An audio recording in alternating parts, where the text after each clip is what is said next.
Yeah, a support group is a group that you're accountable to. You have to let them know what you're doing, what you're planning to do, how you're spending, what debt and credit you're in. It's a place of safety and security and accountability primarily.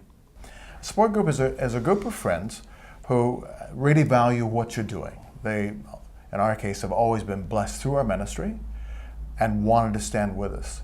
It's a group who you know you can be honest with. You know you can submit how you live and your financial needs and your scheduling and all that, and they provide that sense of security. I think the biggest thing for Marty and me is that a support group is a group of friends. We always looked forward to going to see them, and we always came away feeling just so encouraged, and sometimes steered in a slightly different direction. That was so helpful.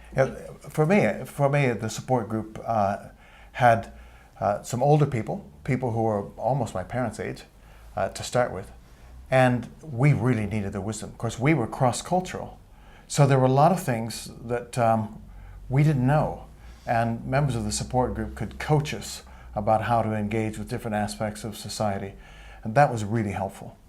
And Lynn and Marty basically said, you can ask us any question. We trust you and we'll answer you honestly. And there was that place of honesty and openness and trust was very important. The Lynn and Marty support group acts as a sounding board. We have no power, no control, no authority. We can't tell them what to do or where to go, but we can ask the kind of questions that might cause them to revalue some things and rethink things. And of course, we just don't ignore them, even though they don't have authority and they're not a legal board. But we would never ignore the advice of our support group because they have had maturity and wisdom. But another thing they're not is they are not the source of all of our financial needs.